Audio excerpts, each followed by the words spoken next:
Hello అండి. ఈ వీడియోలో అయితే మనము మునగాకు తాలింపు ఎలా చేసుకోవాలో చూసేద్దాము.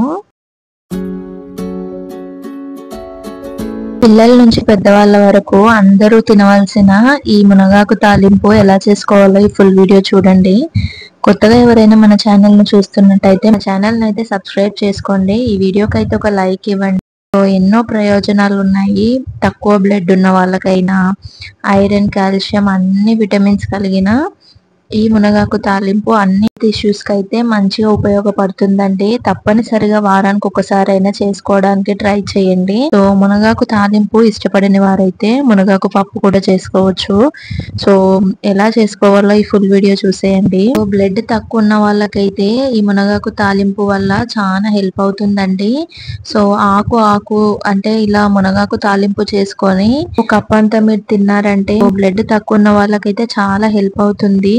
సో మంచి విటమిన్ టాబ్లెట్స్ అవసరం లేదు అసలు. మనకు ఈ మంచి ఆకు ఎక్కడైనా దొరుకుతుంది. అన్ని పాలకూర, మెంతెం కూర, తోటకూర ఇవన్నీ ఆకుకూరలతో పాటు ఈ మునగాకు కూడా ఇంక్లూడ్ చేసుకోండి మీ డైట్ లో. మునగాకు పొడి వల్ల కూడా మనకి వెయిట్ లాస్ అయ్యే ఛాన్స్ ఉంటుందండి. ఎవరైనా వెయిట్ లాస్ అవ్వాలనుకుంటే మునగాకు పొడి చేసుకొని అది హాట్ వాటర్ లో కలుపుకొని ఉదయం తాగారంటే వెయిట్ లాస్ అయ్యే ఛాన్స్ కూడా ఉంటుంది. సో మునగాకు వల్ల ఎంతో బెనిఫిట్ ఉంది కదా. వీడియోలో అయితే మా అత్తయ్య మునగాకు తాలింపు అయితే చేస్తుంది. ఫస్ట్ కడాయిలో ఆయిల్ వేసుకోండి.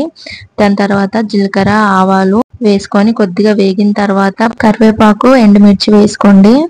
సన్నగా తరిగి పెట్టుకున్న ఒక ఆనియన్ కూడా సన్నగా కట్ చేసుకొని వేసుకోవాలి. దాని తర్వాత కొద్దిగా కరివేపాకు వేసుకోండి. మునగాకు తాలింపు చేస్తున్నాం కదా, అందులోకి కొద్దిగా పెసరపప్పు కూడా యాడ్ చేసుకోండి.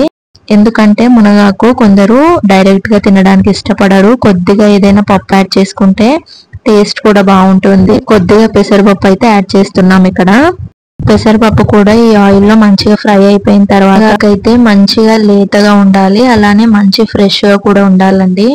సో ఆ విధంగా ఉండేటట్టయితే చూసుకోండి. కొద్దిగా వేగడానికి కూడా టైం పడుతుందండి. ఓపిగ్గా నిదానంగా చేసుకోవాలి మునగాకు తాలింపు అయితే. లేత మునగాకు మొత్తం వేసుకున్న తర్వాత పసుపు యాడ్ చేసుకోండి ఇందులోకి. అలాగే రుచికి సరిపడేంత ఉప్పు కూడా యాడ్ చేసుకోండి. మునగాకు వేగడానికి అయితే చాలా టైం పడుతుందండి. అంటే మంచి ప్రోటీన్ ఫుడ్ కాబట్టి ఖచ్చితంగా మీ డైట్ లో ఇంక్లూడ్ చేసుకోండి. మంచి హెల్త్ బెనిఫిట్స్ అయితే ఉంటాయి. అలానే షుగర్ ఉన్న వాళ్ళు, థైరాయిడ్ ఉన్న వాళ్ళు కూడా బాగా తీసుకోవచ్చు. మునగాకు తాలింపు కూడా అన్ని ఆకుకూరలు ఎలా సింపుల్ గా చేసుకోవచ్చు. సో మునగాకు తాలింపు ఇలా రాగా తినడం మీకు ఇష్టం లేకపోతే పప్పు కూడా చేసుకోవచ్చు. అది ఇంకో వీడియోలో కూడా పోస్ట్ చేస్తాము. సో ఇక్కడ మొత్తానికైతే మా అత్తయ్య మునగాకు తాలింపు అయితే చేస్తుంది. 1-2 సార్లు అలా తింటూ అయితే ఈ మునగాకు తాలింపు కూడా అన్ని ఆకుకూరల్లాగా మీకు అలవాటు అయిపోతాయి. సో మంచి హెల్త్ బెనిఫిట్స్ కాబట్టి అలవాటు అవ్వడానికి టైం పడుతుంది. అలవాటు చేసుకోవడానికి కూడా మీరు ట్రై చేయండి. మంచి రిజల్ట్ అయితే ఖచ్చితంగా వస్తుంది అనమాట. సో మునగాకు మీ దగ్గరలో ఉన్నట్టయితే ఈ రెసిపీ చేసుకోవడం అస్సలు మిస్ అవ్వకండి. ఖచ్చితంగా చేసుకోవాలి. అలానే మీ ఇంట్లో వాళ్ళకు కూడా పెట్టండి. వారిని కూడా మీరు ఆరోగ్యంగా ఉంచాలంటే మీరు ఖచ్చితంగా వారానికి ఒకసారి అయితే ఈ మునగాకు తాలింపు చేసి పెట్టండి. సో మునగాకు అయితే కొద్దిగా వేగుతుంది. ఒకవేళ మంచిగా వేగకపోతే కొద్దిగా వాటర్ యాడ్ చేసుకోండి. మంచిగా వేగింటే మాత్రం వాటర్ యాడ్ చేయాల్సిన అవసరం లేదు. సో మీరు లేత మునగాకు తీసుకుంటే మంచిగా వేగిపోతుంది. ఇక్కడైతే మునగాకు వేగిపోయింది. అండ్ కొద్దిగా ధనియాల పొడి వేసుకొని ఇంకా స్టవ్ ఆఫ్ చేసుకొని సర్వ్ చేసుకోవడం. చపాతీతో కానీ, జొన్న రొట్టెల్లో కానీ అండ్ వైట్ రైస్ లోకైనా చాలా బాగుంటుంది. చాలా టేస్టీగా కూడా ఉంటుంది. నచ్చితే ట్రై చేయండి. Thank you. By by.